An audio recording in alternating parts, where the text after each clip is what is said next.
or don't. Good morning. Thank you for joining us here in Campaign Central for Joanne Roberts' campaign, Green Party candidate here in Halifax and Deputy Leader of the Green Party of Canada. We're joined by the Leader of the Green Party of Nova Scotia, who also happens to be our federal candidate in South Shore St. Margaret's, Thomas Trappenberg, and Richard Zurarski, who's an elected member of Halifax City Council and played a critical role on our shadow cabinet in the development of Mission Possible. Richard Zurarski here for Halifax West. Hello. And Lil McPherson, the indomitable, the extraordinary Lil McPherson, running in Dartmouth Cole Harbour. For those of you in a national audience who don't know her, she's a local entrepreneur, climate change activist, and a former candidate for mayor. Et maintenant, je suis merci à tout le monde. And I want pour tout le to travail, say pour ce thank you moment to everyone avec for your notre hard work plateforme and et on our pour le platform. lancement de And notre, we are here now budget, to des launch coûts, our des initiatives et costing les nouvelles for sources de revenus. the I'm new really, sources really of revenue pleased and proud and to stand here in front of you. I want to expenditures. acknowledge we're on the unceded traditional territory of the Mi'kmaq, and to them I say, Walalan, thank you. We also have some other thank yous, which may be a bit unusual as I start this conversation. The Green Party of Canada's platform is the result of the work not of some backroom party staffers or focus groups, but as I indicated earlier, Lil, Joanne, Richard are all part of the shadow cabinet of the Green Party of Canada with many others across the country. And we actually work based on the member-approved policies, and then we look at it again and say, what do we need to do to meet the expectation of Canadians? This platform has a lot of content that wouldn't have been there if we hadn't undertaken a tour called Community Matters to visit every single province. We went to 34 communities and listened. And that's 10 provinces and the Northwest Territories between February and August. Mostly low-carbon travel, mostly by train. That's another story. But it informed a lot of this policy. Then we took the ideas we had for new initiatives and met with the Parliamentary Budget Officer and his staff initially in May and again in June. And we started the process of figuring out, and it's an enormous benefit to Canadian democracy that our Parliamentary Budget Office had its mandate changed, and to this I have to thank the Liberals for putting in place changes to the Parliamentary Budget Office to make it part of their mandate to examine party platforms. We'd like to make it obligatory in future elections that all parties submit their promises to the Parliamentary Budget Office, because then Canadian voters have a third-party, nonpartisan expert group to look at parties' promises before an election. So this process has been a long one. But I also want to say the one person who was with me on this journey was the Director of Policy at the Green Party, Angela Rickman, who came with me for the first meetings, kept working on this process. Between our first meeting with the Parliamentary Budget Office and the end of June, she was diagnosed with ALS. And she's on disability leave, and I hope she's listening, because even after that diagnosis and even having to leave work because of the accelerating symptoms of ALS, she's kept at it. She kept working on the budget. She kept calling the the senior analyst at PBO who was working with us. And I have to say to Dr. Young, the whole PBO team has been amazing to work with, because they're straight shooters. They do number crunching. That's their job. But I just wanted to give a big thank you to Angela, because a lot of people would have said, I don't have time for this now, guys. I'm done with budgets. Yeah. Angela, you did it. You got us to the finish line, and we're really, really grateful. Another person who helped a lot on the budget process, on our staff, Steve Parkinson, but our finance critic in the Green Party of Canada, this is news, okay, our finance critic in the Green Party of Canada is John Kidder, my husband. And he also started working with Angela at the point of her diagnosis so that we had more backup. And our blood, sweat, and tears has gone into making sure that we could number crunch some key promises that we've made to Canadians and deliver them. So a few quick notes, just so it's very clear, that the Parliamentary Budget Office reviewed 24 of our planks. This is not, we would never want to say that the Parliamentary Budget Office has signed off on our platform. We need to draw some clear lines. We asked for 24 specific items, the big ticket items, to be reviewed.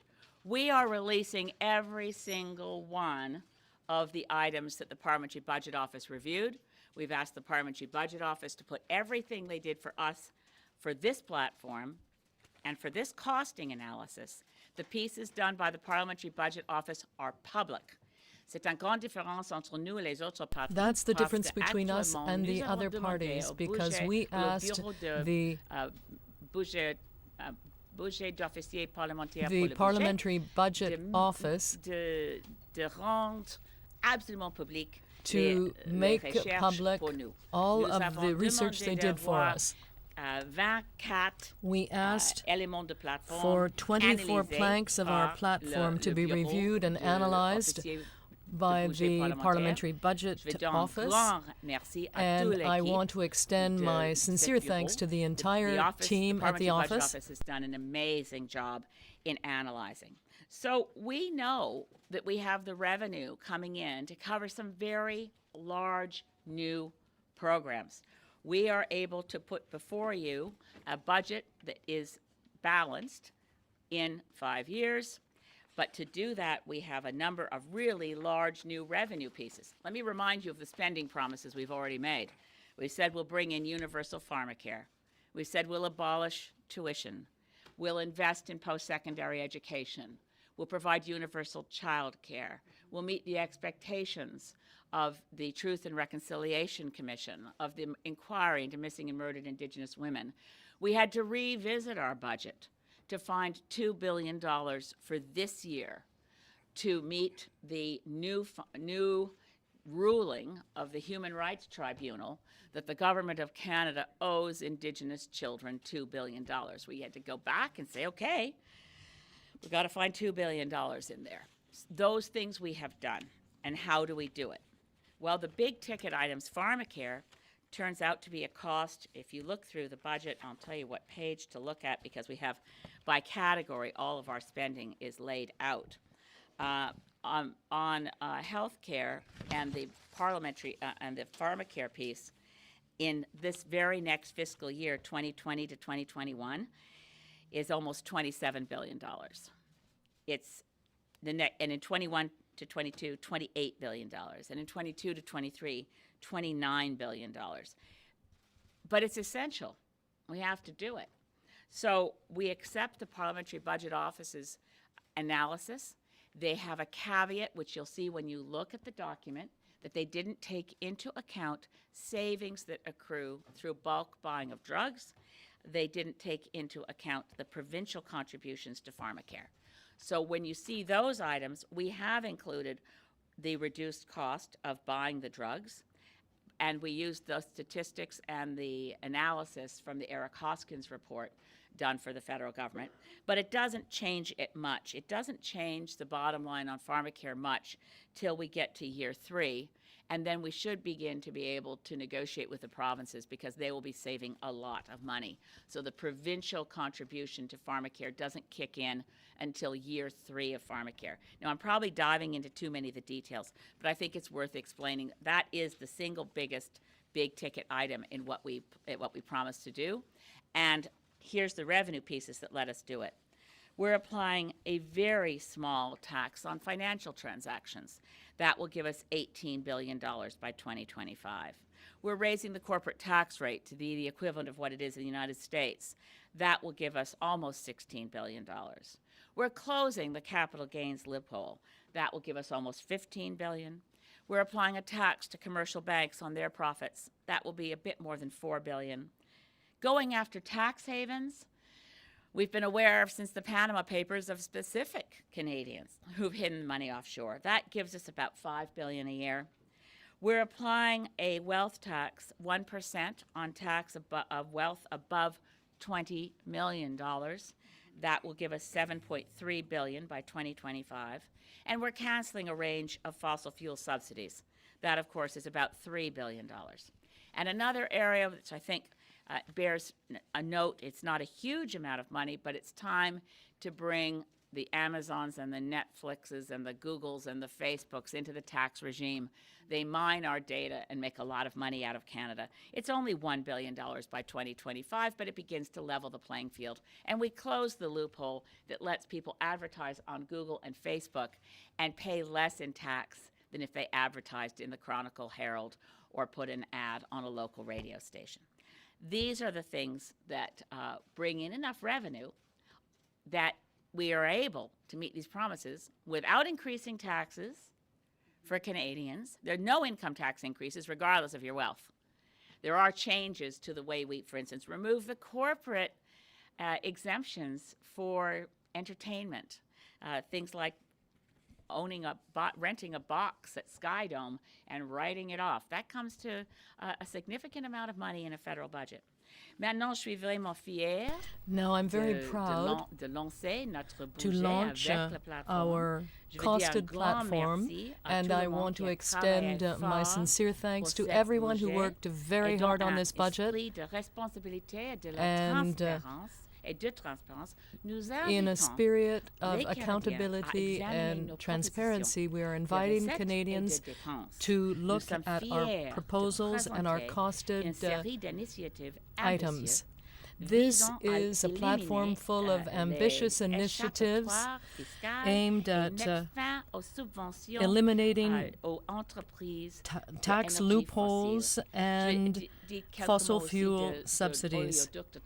And I also want to say a couple of words about the Trans Mountain Pipeline. We have to cancel that pipeline. The Trans Mountain Pipeline, you'll notice that when we say fossil fuel subsidies are stopped at $3 billion, the Trans Mountain Pipeline for $4.5 billion, the old one, we can never get that $4.5 billion back. They're still laughing about it in Texas, but they've got our $4.5 billion and we own that pipeline, and that's not going to change. But spending a further $10 to $13 billion, we will not do. Now, you don't see on our line item here that we've recouped $10 to $13 billion because, and Canadians people have asked me, how did we buy a pipeline for $4.5 billion? Where was that in the budget? Of course, it was never in a budget. It's what's called a non-budgetary transaction. And on that same basis, we can cancel spending another $10 to $13 billion, and that non-budgetary transaction saving will go to the infrastructure we need for a Canadian grid strategy. So I know I'm diving into too many details. I think we'll stop at this point, and all of the candidates here are open for questions as well. I didn't mention the Shadow Cabinet titles. Joanne Roberts is co-chair of Shadow Cabinet, and because of her huge and impressive journalistic career, she is our critic on arts, culture, and media. Richard Zawarski, given that he has a PhD in meteorology, okay, so climate. Lil McPherson, local food and food security. Her restaurant, Wooden Monkey, here in town. If you're a journalist from out of town, may I recommend Wooden Monkey? and it's definitely farm to fork. She knows her suppliers really well, and they bring in what they have just grown, and then happy customers get to eat local, healthy food while supporting a local economy. So Lil is as green as they come. Okay, and Thomas, no, didn't mean to leave you out, darling. Okay, he's a fantastic human being. Stephen Lewis once, I love Stephen Lewis. I once watched him at the UN introduce someone for whom he had no biographical notes, not a single note. And he said, I'm afraid I have no information on Dr. but I am reliably informed that as he walks through his hometown, people rush forward to clutch at his raiment. I thought, okay, that's Thomas Trappenberg all over the place. Okay, so the questions, s'il te plaît, nous sommes disponibles. Any questions? We're now available for questions in English and French. Good morning. So just on the balanced budgets. Yes. Obviously, two of the three, I guess, I'm not sure where you were on balanced budgets last election, but we were balanced. So three of the four major parties in the last election committed to balanced budgets. One didn't, and that one won. And one might think that Canadians would rather, they don't mind a little deficit spending, so long as GDP ratios, sort of thing. So give me your thoughts about why is it important for Greens to get to a balanced budget? I thank you for the question, because we've never been slavishly addicted to balanced budgets. We completely agree that if you need to spend to stimulate the economy, that's an appropriate thing to do. Canada's current debt to GDP ratio is quite stable. If you look at the long-term fiscal sustainability of the federal government, we're in good shape. We really are. You can't say the same thing, unfortunately, for provinces or some municipalities, but overall, Canada's fiscal health at the federal government level is very solid, and interest rates now are so low that it makes sense, as our budget does, to spend money now. We are investing in a lot of infrastructure. We're taking 1 point of GDP, or rather GST, 1 point of the GST, which will go entirely to municipalities for infrastructure. We need to do that. The Liberal promises on infrastructure, as you may recall, were pretty back-end loaded. We haven't seen a lot of the infrastructure spending yet. What Canada's economy really needs right now is a lot more investment. Our GDP growth is roughly 1.5% per year, and it's mostly in the services sector. So we really could, investment's been pretty flat.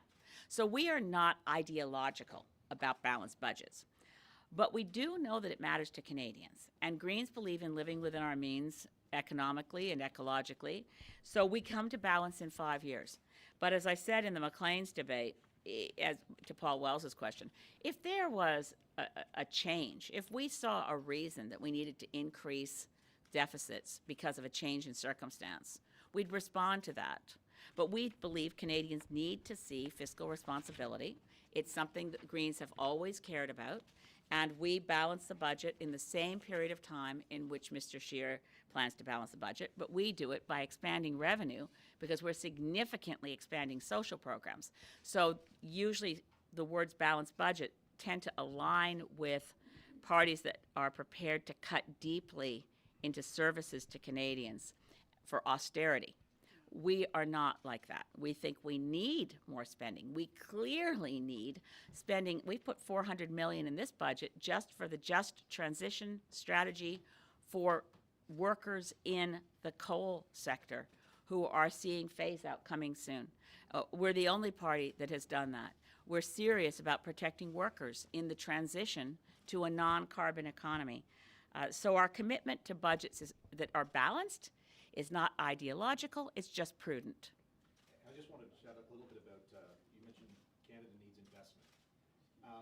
The dot-com era, much like perhaps the green tech era, a lot of same entrepreneurs, they've often complained that taxes on capital gains reduce incentive for entrepreneurs to sell their business and be a serial entrepreneur and start another business. And a lot of your tax initiatives on wealthy, on that sort of thing, may not produce the investment in new green tech firms, which I'm sure you agree we all need. Well, we have funds in the budget for venture capital. We have funds to assist green tech firms get up and running. No, I hear you. There's arguments on both sides of going down the roads we're going. But we know that Canadians need, we don't want to add taxes to individual Canadians. That's clear. We do call for a complete overhaul of our tax code. I should have mentioned that by now. We haven't, the last tax commission we had in Canada to examine whether our tax regime was actually fair and progressive, that was in the 1960s. So we are, and this is interestingly enough a call of the Canadian Chamber of Commerce. They want it too. Let's look at our tax regime and see if it's fair. We have so many different governments since the 1960s that have layered, one might say larded on to our tax code so many complex boutique tax cuts, accelerated capital cost allowances, all manner of complications that we want to have a root and branch review and reform of our tax code.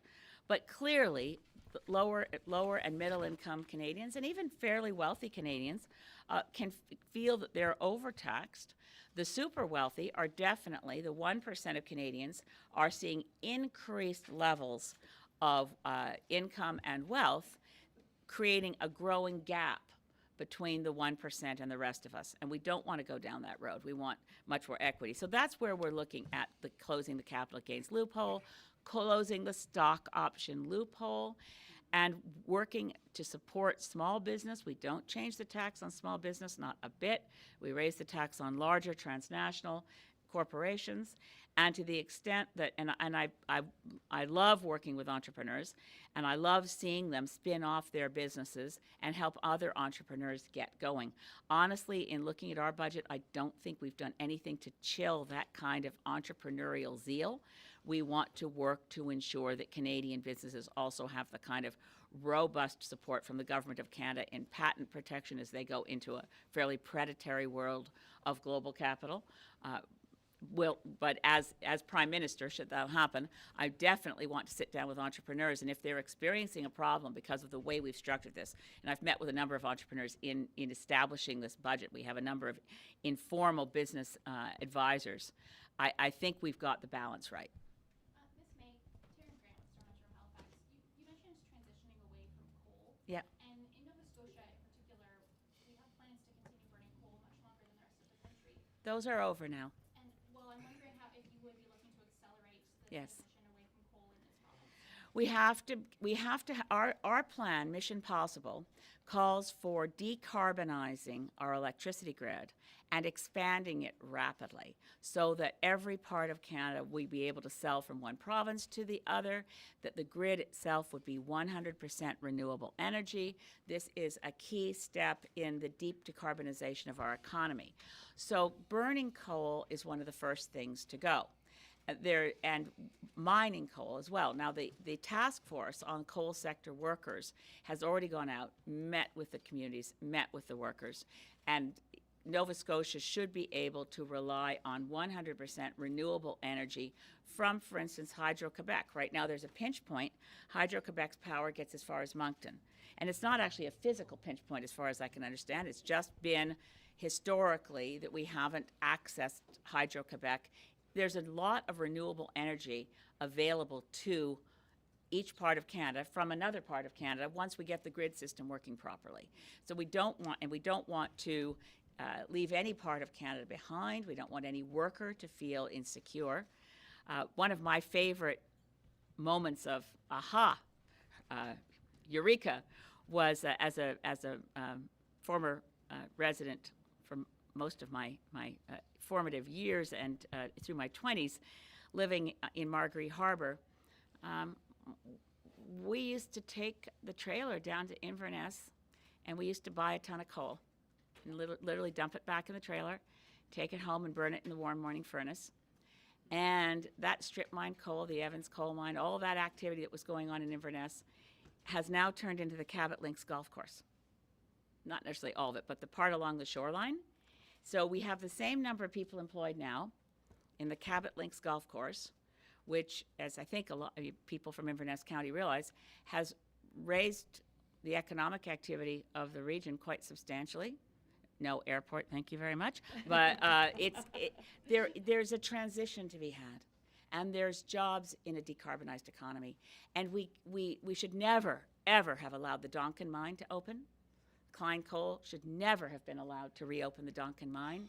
That's an atrocity. And the workers there, non-unionized, in a company from the States with a terrible safety record, we should never have allowed the Donkin mine to reopen. But the federal government gave it a pass, said they didn't need to look at the climate impacts of opening the Donkin mine. In any case, Nova Scotia has specific challenges in a number of areas of the economy.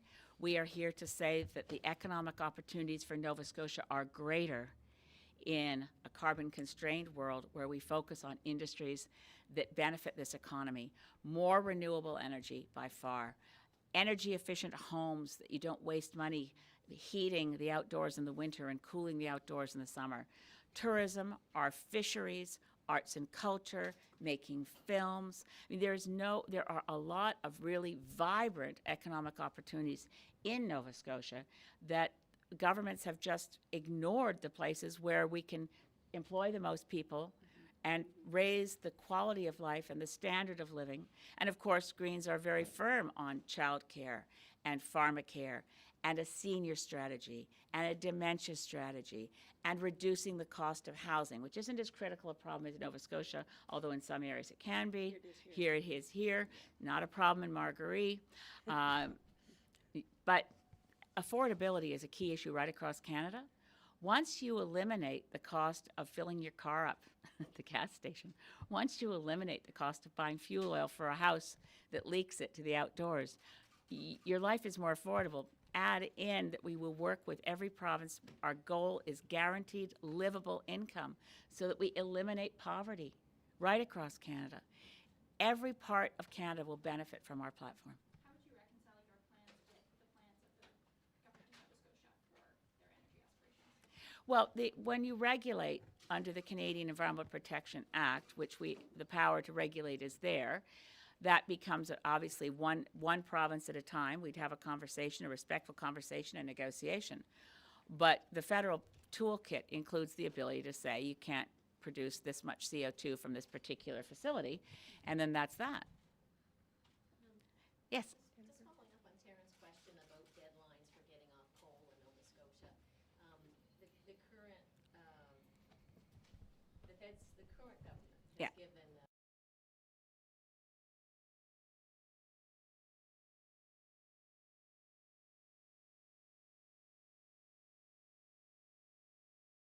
supposed to start the middle of next year. We'll be reducing that, and then there's the option for more. But there would be a transition, it's gonna take time to get down to zero carbon, no matter how much hydro we bring from Muskrat Falls, because that line is physically full, that tie line between New Brunswick and Nova Scotia. You can't, that's why we haven't been getting power from Quebec, is it's full. So I'm asking you, in terms of ratepayers in the province, how could, well, let me ask you specifically, when would you envision closing the coal plants in Right. Nova Scotia?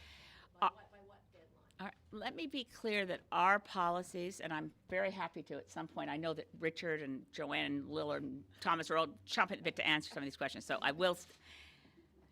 Our plan here is not optional. Our plan is based on global science. Our plan, if you heard Greta Thunberg yesterday at the United Nations, is one that we think Greta might find acceptable, maybe not. We are not talking about politics here, and we're not talking about illusory promises. We're taking the steps that are necessary because we can't continue to burn coal here or around the world. It needs to be shut down as quickly as humanly possible. We need to stop all right, so I'm going to explain. Mission Possible, which we launched in May, says that by 2030, 100% of Canada's electricity will come from renewable sources. Our grid will be 100% decarbonized by 2030. That's about as fast as we think we can do it, but let me point to some of the things that make sense. Our commitment to a Canadian grid strategy means that the grid isn't physically loaded and full. It means we think that's one place Andrew Scheer and I can be found in agreement. This country needs energy infrastructure. He thinks we need pipelines. I think we need an electricity grid that works from coast to coast to coast. And not just me personally, that's Green Party policy. If we look at where do we create more energy in Nova Scotia, this is a theme of our platform. We democratize energy. Consider the town of Chester. It's been how many years now, more than a decade, that Chester has a windmill that produces enough power that's, last time I talked to them in Chester, several $1 million towards the town budget comes from the wind power that they have. Every community should be able to generate its own renewable energy, creating a revenue line to local communities, because it's not right that the municipal order of government in this country has only one source of revenue, and that's property taxes. By the way, negotiating with every province on a new healthcare accord, essential, on climate, essential, would be done through our reimagined federalism, a version of, through a Canadian Council of Canadian Governments that brings Indigenous governments and leadership, municipal order of government, provincial, territorial, and federal to the same table to work things out. So again, back to when you could, 100% renewable electricity, a grid that is decarbonized is doable by 2030, and it's essential. Otherwise, the carbon budget is the real budget. I mean, I'm holding up a budget les chiffres en papier. C'est un budget, vraiment. But it Mais really is a le budget budget. qui était maintenant primordial, c'est le But budget de the critical carbone budget is the carbon planétaire. budget, the We have a global carbon budget. That's what Greta Thunberg was speaking to at the United Nations. Given the amount of carbon we're allowed to burn, we run out of everything in 8.5 years at current rates of burning. This isn't optional. This is what we have to do if we want to ensure that the stability of the global atmosphere and climatic systems allows children alive today to get to their natural lifespan in a world where human civilization functions. It's not about the environment. It's a security threat. It's not a joke. We're right up against it. And that's why Nova Scotia and every other part of Canada, Alberta, and every part of the world, China, and China's invested more in renewable energy than any other country on earth. So we're not in this alone as a nation, but we're going to have to get our own house in order so we can step up in the world and say everybody has to double their targets or triple their targets. Because right now, Canada's target is the same one left in place by Stephen Harper. It was unchanged yesterday, despite Justin Trudeau's announcement, which was the right goal, net zero by 2050.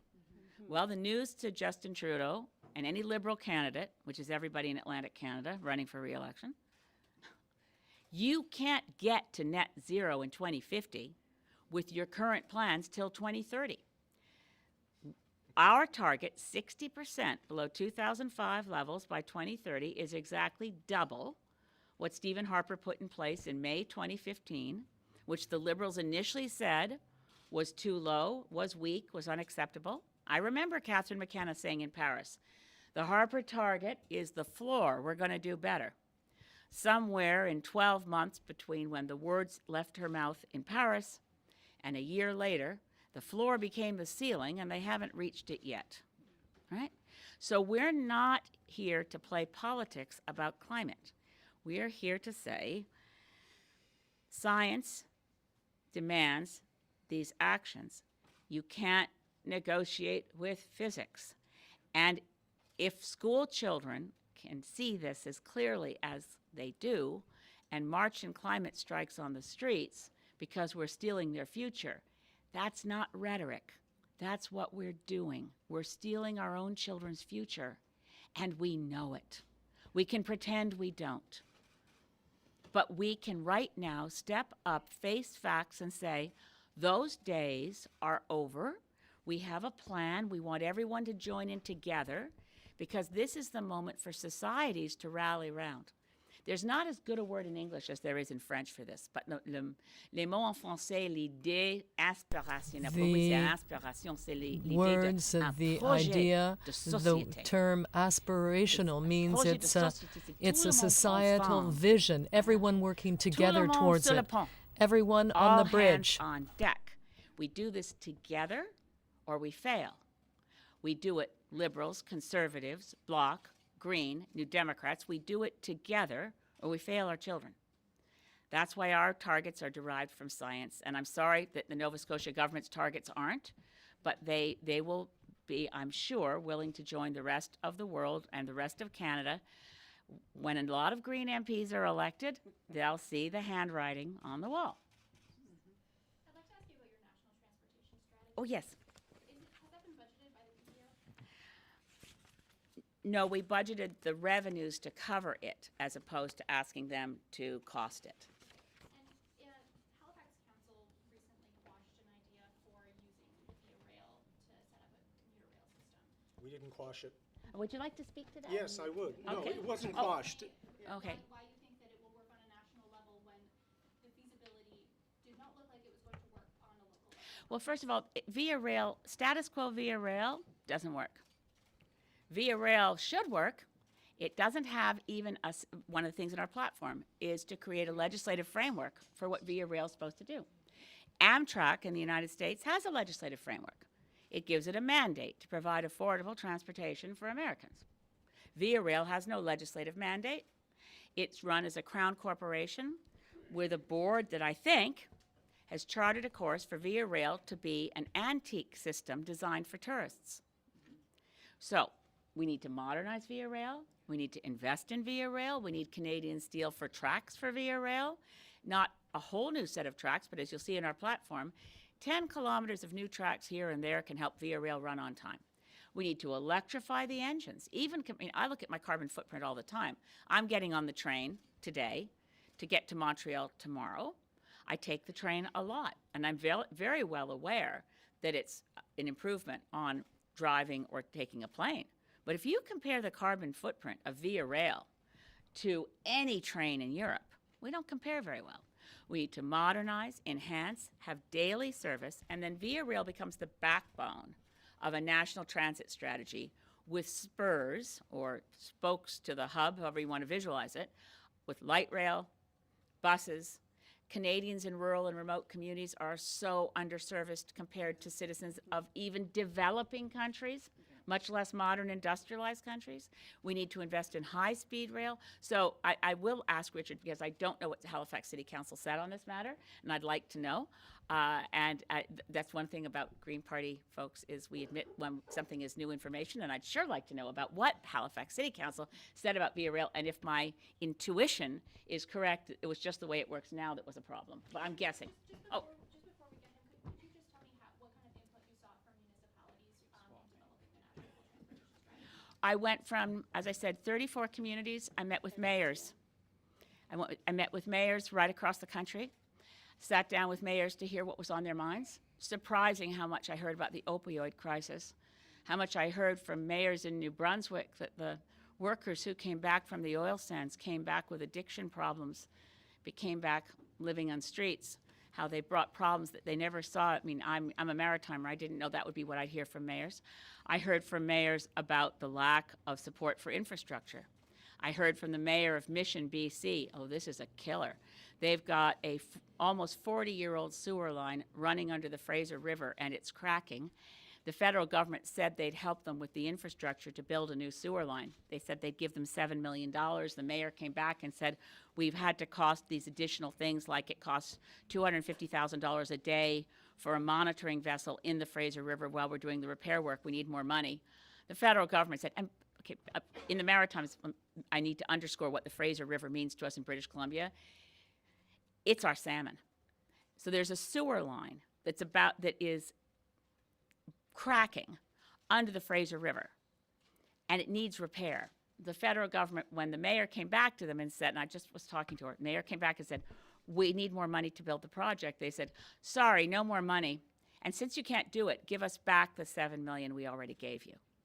In the same month in which they announced $220 million to LNG Canada, which is a consortium of foreign companies, to build a project that blows through our carbon budget. So I've listened to mayors a lot because I learn a lot from the Municipal Order of Government. I also frequently meet with the Federation of Canadian Municipalities, and we made sure that our budget meets their expectations and what they're asking of all parties for committed dollars for infrastructure. Yes. Yes. Yeah, we did. I was at that meeting. Yeah. Yeah. And We had a he definitely very- agreed, because I asked him this Well, just you get last to the week. microphone. Thank you. Well, one of the things that we really want here in Halifax is to have VIA do 7 days a week as a train from here to Montreal. So the Chamber of Commerce was having a big event here in town, and Mayor Savage was there. So I went to ask him if he'd support that. And he's not quite ready to do that, because he doesn't think we have the population. So we looked at what would happen, because there's quite a lobby here to make that happen, if we put that in as a hub where we brought people into the city so they could make that travel. And he said, well, you know, if someone was willing to support it. yeah, and- $700 million a year. So we have put that money in this budget to support that, so that that can start to happen, and then you build a passenger, you know, you start traveling by passenger train. So yes, we've spoken to Mayor Savage about it. I think he's supportive as long as he doesn't have to pay for it. Yeah, Richard, did you want to comment? as a Yeah, member of I did council? want to comment on the fact that Halifax Council quashed the deal with CN Rail. We did not. It was an in-camera session, and we've been negotiating with CN, I think, in good faith, trying to create commuter rail, which of course was Councillor Outhit's original premise. We've been working on it for the better part of a decade, and the response that we got back was so onerous. The shareholder direction that CN takes is purely about shipping, has nothing to do with passenger rail. So they decided that we were not a priority at all, and that in order to do any sort of a study, they would create the conditions that were so onerous that we couldn't possibly agree to them. And if we did agree to them, we'd bankrupt the city, basically.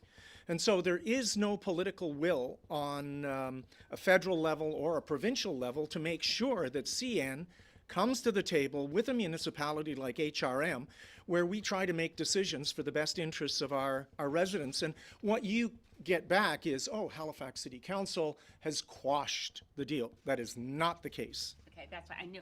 And the other thing I've also met with CN Rail. I mean, there are a lot of issues for transportation in this country. We've got such a, there's what you get when you cross the country and listen to Canadians is a sense that right across the country, while we are doing well economically and we have low unemployment rates, this is good. And we are a healthy, robust industrial society with good social safety nets, we think. But when you cross the country and listen to people, you realize that the wheels are falling off the bus. Right now, you can hear a couple of them, just a few of the screws around the wheels and the nuts and the bolts are beginning to drop. We have to invest in Canada fast. We have to invest in our healthcare system fast. We have to invest in post-secondary education. We have to invest in our infrastructure. And because the stories you hear make it very clear that different levels of government are so busy kind of papering over the problems that they're not willing to address them. We're willing to address them. And I look at something as simple as getting prairie grain to the Port of Vancouver. This is the kind of conversation I have with CN Rail, which is what put it in my mind. Well, Harper killed the wheat board.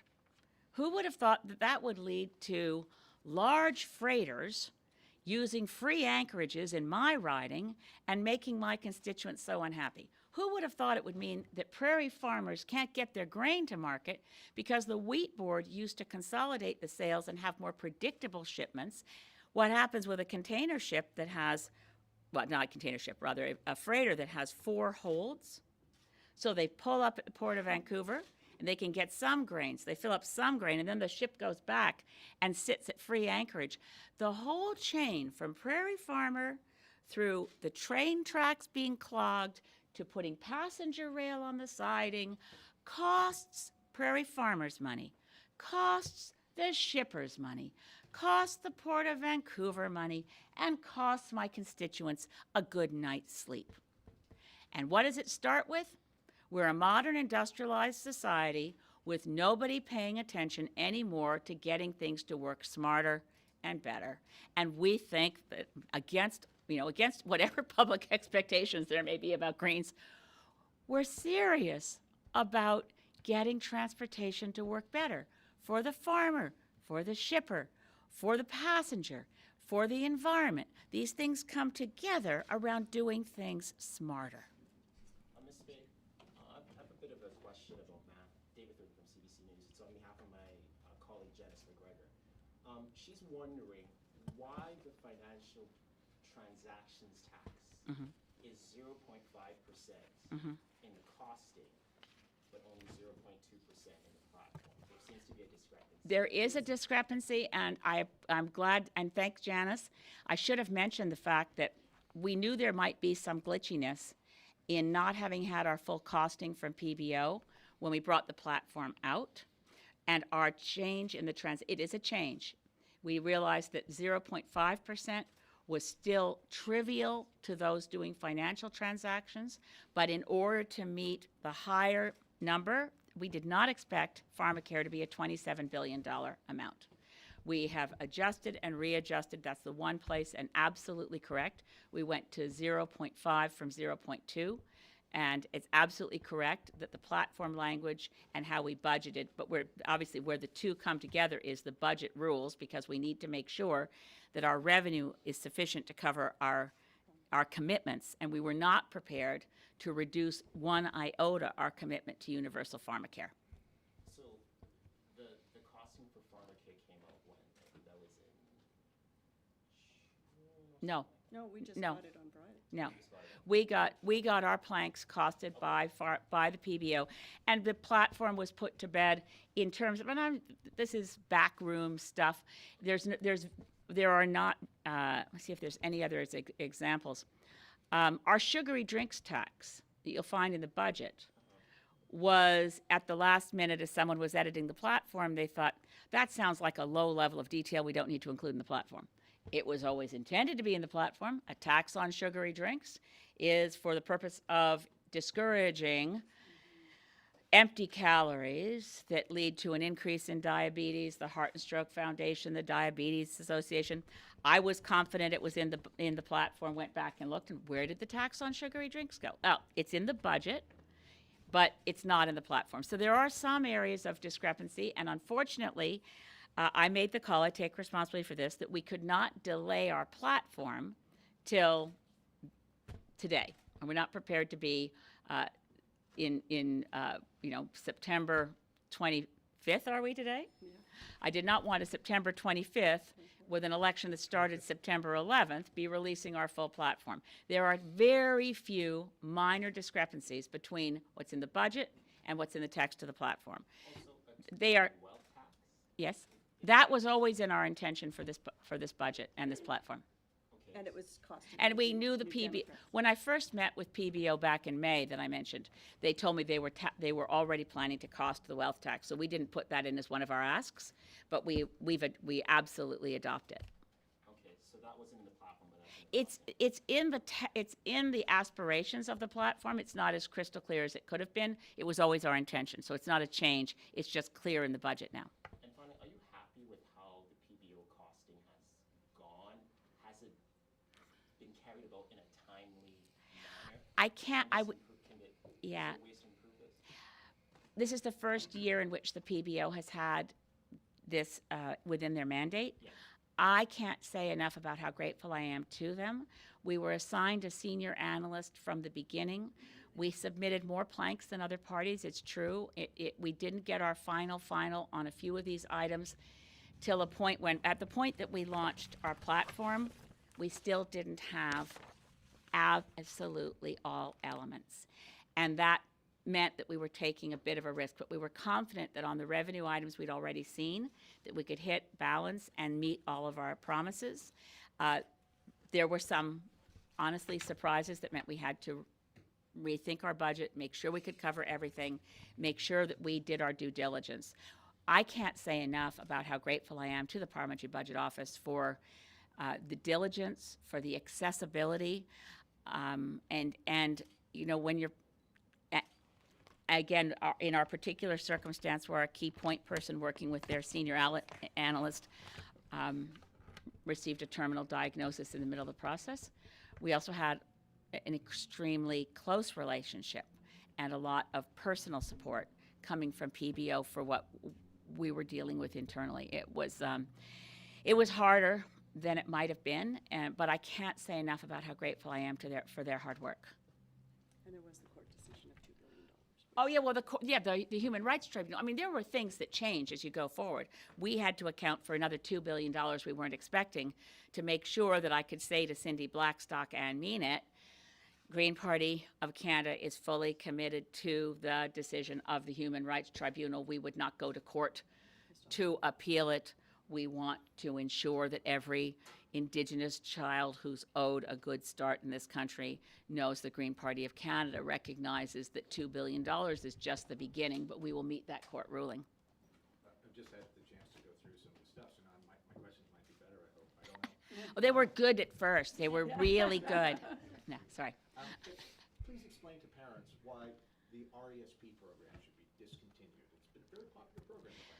It's popular, but what it doesn't do is it doesn't provide the kind of educational benefits that we provide through eliminating tuition and investing $10 billion in post-secondary education.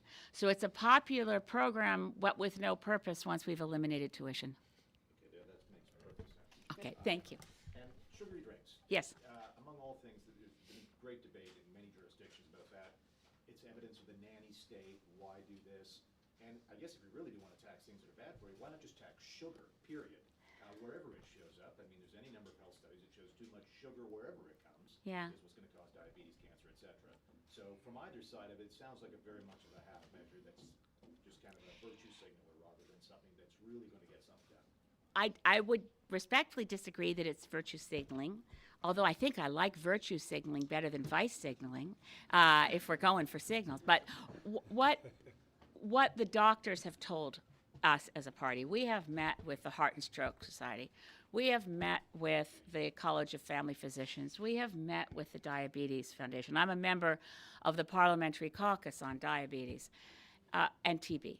We know that sugary drinks constitute empty calories that are now available in schools, in vending machines, and that if you're hungry and you grab a sugary drink, that will fill you up instead of going for an apple or a glass of water or some milk, right? We're looking at what affects the dietary standards of our children today.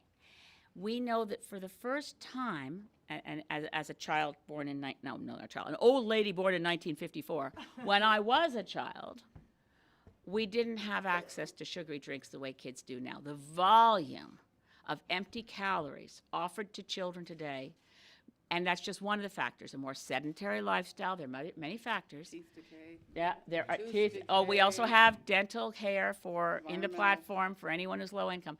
But this is the first generation where we can look at our kids and realize they're going to be less healthy than we are. That's not a nanny state issue. The corporate state that now operates in Canada, we are living in an occupied state, as Dr. Ursula Franklin used to say. We're in an occupied state. Transnational corporations have occupied our democracy. A tax on sugary drinks is a small step, but it does communicate, it does mean that at the level of a price differential, it could encourage families to say, okay, less sugary drinks, more water.